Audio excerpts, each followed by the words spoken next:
오늘 하나님의 말씀은 여호수아 14장 10절에서 14절 말씀입니다. 말씀을 함께 읽어보도록 하겠습니다. 이제 보소서, 여호와께서 이 말씀을 모세에게 이르신 때로부터 이스라엘이 광야에서 방황한 이 45년 동안을 여호와께서 말씀하신 대로 나를 생존하게 하셨나이다. 오늘 내가 85세로되 모세가 나를 보내던 날과 같이 오늘도 내가 여전히 강건하니 내 힘이 그때나 지금이나 같아서 싸움에나 출입에 감당할 수 있으니 그날에 여호와께서 말씀하신 이 산지를 지금 내게 주소서.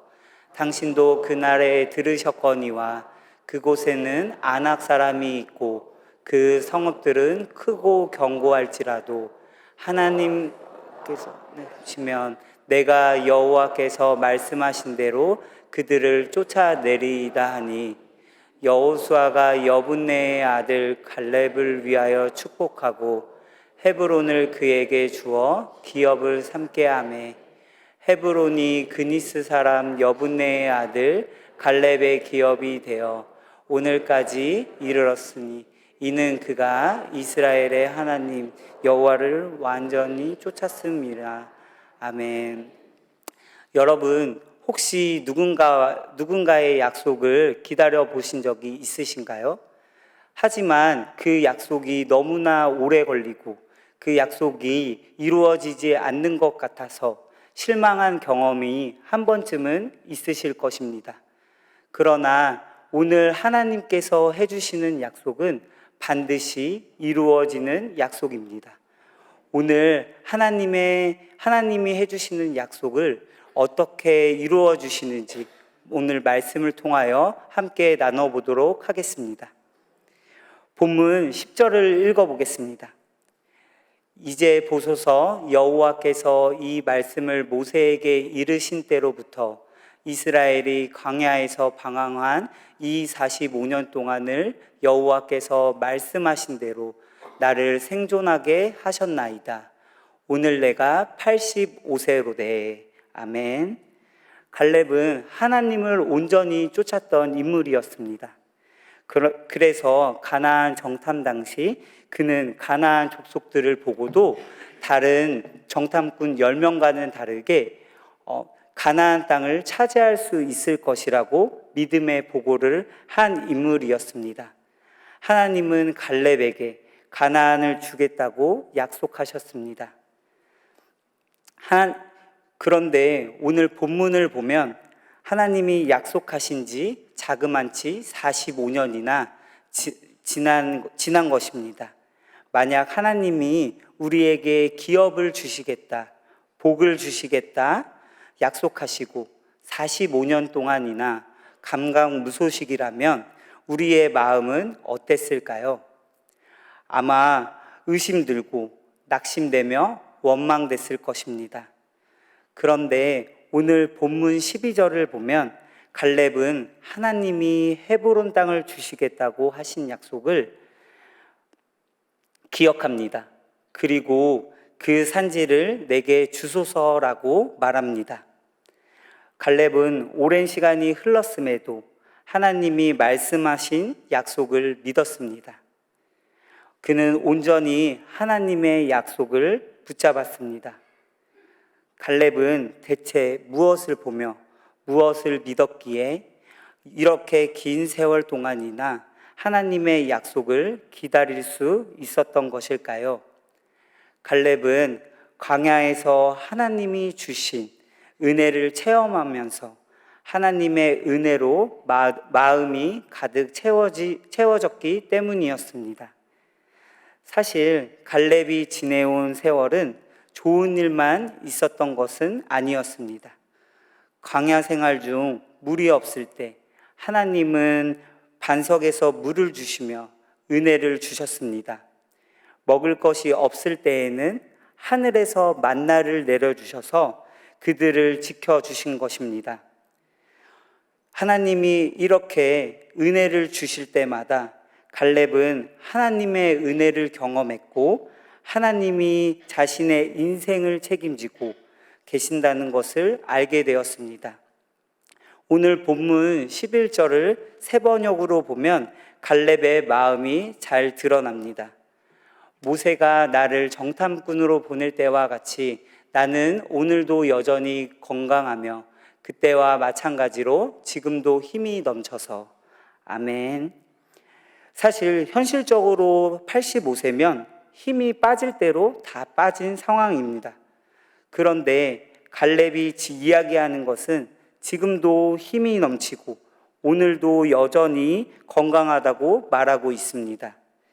이것은 오늘만 건강하다는 게 아니라 정탐꾼 사건 때부터 지금까지 계속 힘이 넘쳤다라는 뜻입니다.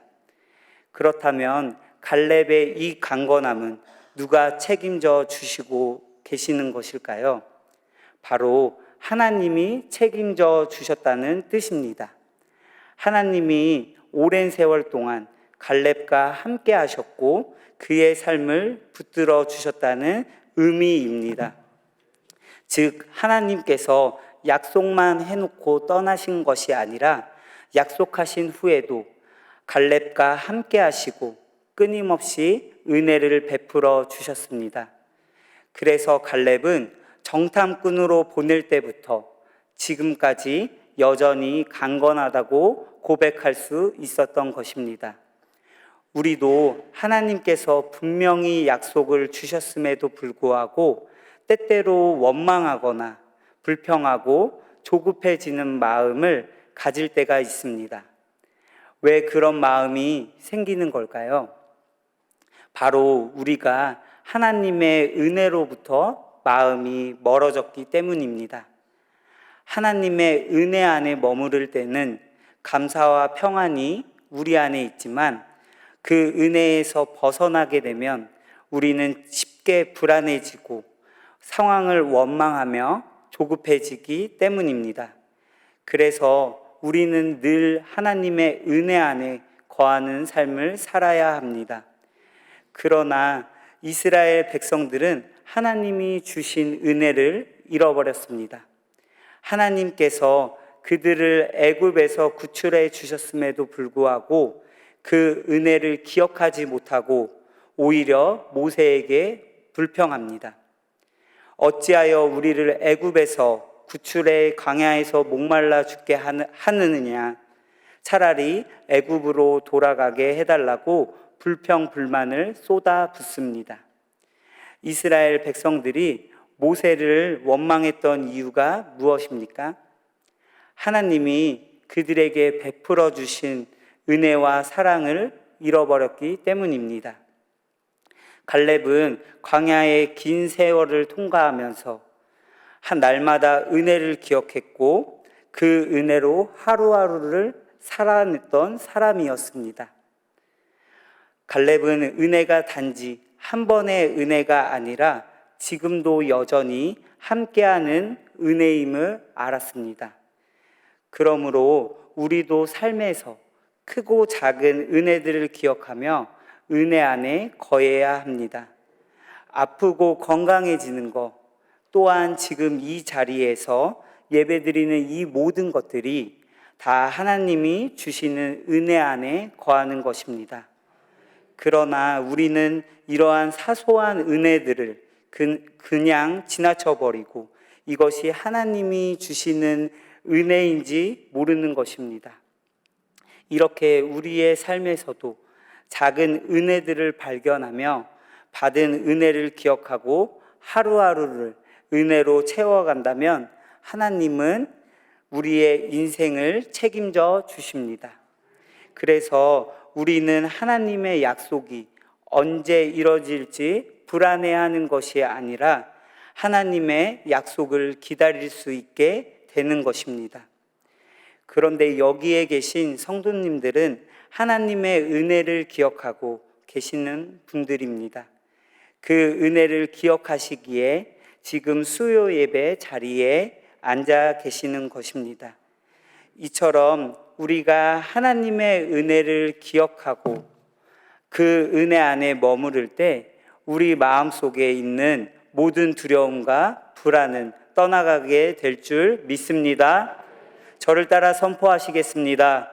하나님의 은혜 안에 거하겠습니다. 이스라엘 자손에게는 아직 정복할 땅이 많이 남아 있었습니다. 그 중에서도 가장 점령하기 어려운 땅이 바로 헤브론이었습니다. 왜냐하면 그곳은 해발 930m로 이스라엘 내에서도 가장 높은 도시 중 하나였기 때문입니다. 또한 산악지대와 바위 지형으로 병사들이 이동하기 너무 어려운 곳이었습니다. 뿐만 아니라 거인족 안악자손이 살고 있었기 때문에 이스라엘 사람들이 눈으로는 그곳을 점령하긴 불가능에 가깝다고 생각했습니다. 이처럼 갈렙이 헤브론을 얻으려면 수많은 장애물을 넘어야 했습니다. 그리고 45년이라는 기다림의 시간도 견뎌야 했습니다. 하나님의 약속을 받기까지 그 어느 하나도 쉬운 환경은 아니었습니다. 그러나 갈렙은 그 땅을 포기하지 않았습니다. 그는 그럴지라도의 믿음으로 나아갔습니다. 눈앞의 현실이 아무리 거대하고 견고해 보일지라도 하나님이 약속하셨다면 반드시 이루실 약속을 바라본 것입니다. 하지만 오늘날을 살아가는 우리의 삶도 갈렙이 약속의 땅을 차지하는 과정과 다르지 않습니다.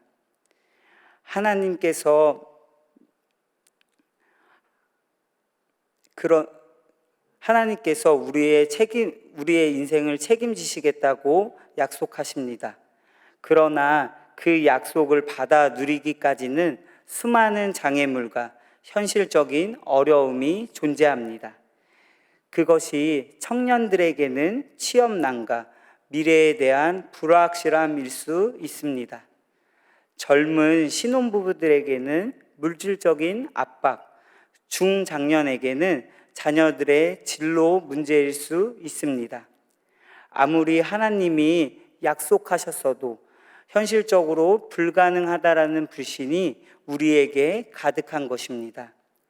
이처럼 우리의 눈에 보이는 문제들은 마치 갈렙 앞의 거인들과 견고한 성읍들처럼 너무도 현실적이고 두렵게 느껴집니다. 그러나 이럴 때 갈렙처럼 그럴지라도의 믿음으로 나아갈 때 하나님께서 은혜를 폭포수처럼 부어주십니다. 이 은혜를 경험한 대표적인 인물이 바로 아브라함입니다. 아브라함은 현실적으로 봤을 때 나이가 99세였고 사라는 자녀를 낳을 수 없는 몸이었습니다. 그런데 아브라함은 이러한 상황에서도 하나님께서 자녀를 주시겠다는 약속을 믿었습니다. 로마서 4장 20절에서 21절 말씀입니다. 믿음이 없어 하나님의 약속을 의심하지 않고 믿음으로 견고하여져서 하나님께 영광을 돌리며 약속하신 그것을 또한 능히 이루실 줄을 확신하였으니 아멘. 아브라함은 하나님의 약속은 반드시 이루어진다고 끝까지 믿었습니다. 아브라함이라고 해서 상황이 괜찮았던 것은 아니었습니다. 아브라함도 갈렙과 마찬가지로 불가능한 상황, 아무것도 소망할 수 없는 상황에 있었습니다. 그럼에도 불구하고 아브라함은 하나님을 믿은 것입니다. 이처럼 하나님께서 우리에게 원하시는 믿음은 바로 그럴지라도의 믿음인 것입니다. 우리는 종종 상황이 이러니 안 돼요, 환경이 이래서 불가능해요 라고 말합니다. 그러나 하나님께서 원하시는 믿음은 상황과 환경을 이유로 포기하는 믿음이 아닙니다. 상황이 아무리 최악일지라도 주님을 믿습니다라고 고백하는 믿음을 원하십니다. 바로 이런 고백 위에 하나님께서 역사하십니다. 우리도 갈렙과 아브라함처럼 현실적인 문제들을 마주할 때가 많습니다. 상황이 도저히 가능해 보이지 않고 해결의 길이 전혀 보이지 않을 때조차도 우리는 믿음으로 주님께서 이 모든 문제를 해결해 주실 것임을 믿어야 합니다. 하나님의 약속은 상황에 따라 바뀌지 않습니다. 왜냐하면 그분은 변함없으시며 약속하신 것을 반드시 이루시는 신실하신 하나님이시기 때문입니다. 그러므로 불가능한 상황 속에서도 하나님의 가능성을 믿는 사람, 현실이 아닌 하나님의 말씀을 바라보는 사람, 바로 그런 사람에게 하나님은 크신 능력으로 역사하십니다. 하나님은 아브라함에게도 그랬고 갈렙에게도 그랬습니다. 그들의 눈에 보이는 현실은 불가능했지만 그 상황 가운데 역사하시는 하나님을 믿었습니다. 이처럼 우리의 삶에도 수많은 현실적인 어려움과 불확실한 문제들이 있을 수 있습니다. 그러나 상황이 그럴지라도 하나님은 반드시 길을 여시며 복을 주시는 분이시라는 것을 믿어야 합니다. 이렇게 하나님의 약속은 반드시 이루어진다는 확신을 가진 사람, 그래서 불가능이 아닌 불가능 가운데 역사하시는 하나님을 보는 사람에게 모든 문제를 해결해 주실 줄 믿습니다. 저를 따라 선포하시겠습니다. 그럴지라도 믿겠습니다. 본문 14절을 읽겠습니다. 헤브론이 그니스 사람 여분네의 아들 갈렙의 기업이 되어 오늘까지 이르렀으니 이는 그가 이스라엘의 하나님 여호와를 온전히 쫓았음이라. 아멘. 성경은 갈렙을 소개할 때마다 온전히라는 수식어를 함께 붙입니다. 그만큼 갈렙은 하나님을 전적으로 따랐던 사람이었습니다. 그런데 갈렙이 정말로 하나님을 온전히 따른 자였을까요? 곰곰이 생각해 보면 갈렙이 45년이라는 세월 동안 단 하루도 빠짐없이, 단 한순간도 흔들림 없이 하나님의 약속만을 바라보며 살았다고 말할 수 있을까요? 그럴 수 없을 것입니다. 왜냐하면 성경은 모든 사람이 죄인이라고 말합니다. 그런 점에서 본다면 갈렙도 예외는 아니었습니다. 그 역시 아담의 후손으로서 본성상 죄인이며 스스로 하나님을 믿고 따를 수 있는 능력이 없는 자입니다. 이렇게 모든 인간은 하나님을 바라보지 못하고 하나님을 신뢰하지 못하는 죄성을 가진 연약한 존재이기 때문입니다. 그럼에도 불구하고 하나님께서는 갈렙을 가리켜 그가 나를 온전히 쫓았다고 말씀하십니다. 이는 갈렙이 결코 죄가 없거나 완전했기 때문이 아닙니다. 오히려 그도 우리처럼 실수하고 때로는 넘어지고 실패하기도 했습니다. 그러나 갈렙은 그런 순간마다 자신의 연약함을 인정하고 다시 일어나 하나님의 약속을 붙들고자 몸부림쳤던 것입니다. 하나님의 말씀을 끝까지 신뢰하며 순종하려고 노력한 것입니다. 그의 믿음이 완벽해서가 아니라 끝까지 하나님을 향해 나아가고자 했던 그 진실함을 보시고 하나님께서는 그의 이런 마음과 태도를 보시고 온전하다, 충성된 자라고 여겨주신 것입니다. 갈렙이 완벽했기 때문이 아니라 하나님이 그렇게 여겨주신 것입니다.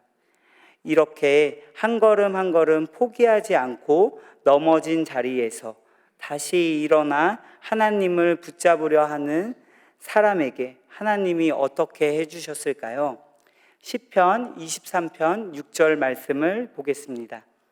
내 평생의 선하심과 인자하심이 반드시 나를 따르리니 내가 여호와의 집에 영원히 살리로다. 아멘.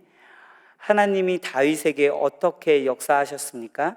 다윗을 따른다고 말씀하셨습니다. 여기서 따른다는 것은 추격한다라는 의미이기도 합니다. 하나님께서 다윗을 평생 쫓으셨다는 것입니다. 다윗 역시 인생 가운데 수많은 실패와 넘어짐을 경험한 인물이었습니다. 사무엘하 7장을 보면 하나님께서 다윗에게 놀라운 약속을 주십니다. 그의 후손을 통해 영원한 왕국을 세우시겠다는 약속이었습니다.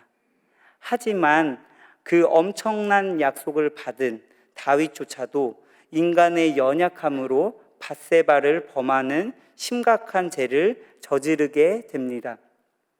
그럼에도 불구하고 하나님은 다윗을 버리지 않으셨습니다. 죄에 넘어졌지만 그 자리에서 회개하고 다시 하나님을 찾으려 몸부림치는 다윗의 중심을 보셨기 때문입니다.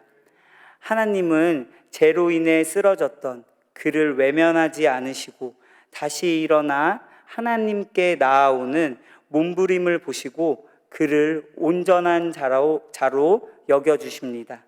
그리고 끝까지 그를 추격하시며 함께 하십니다. 그러므로 우리가 넘어질 때마다 우리를 끝까지 추격하시는 하나님이 계신다는 것을 기억해야 합니다. 그러면 우리가 연약하여 쓰러질 때에도 하나님은 변함없는 은혜를 주시고 우리와 맺으신 약속을 끝까지 이루어 주시는 줄 믿습니다. 그래서 오늘도 우리는 주님께서 신실하신가 인자하심으로 나를 끝까지 추격하고 계심을 확신하는 우리가 되길 소망합니다. 이렇게 끊임없이 추격하시는 하나님께서 반드시 우리에게 주신 모든 약속을 이루어 주실 줄을 믿습니다. 그리고 그 약속을 통해 우리의 인생을 가장 복된 인생이 되게 해주실 줄 믿습니다. 저를 따라 선포하시겠습니다. 내가 아닌 주님이 이루십니다. 마지막으로 저를 따라 선포하시겠습니다. 하나님의 은혜 안에 거하겠습니다. 그럴지라도 믿겠습니다. 내가 아닌 주님이 이루십니다.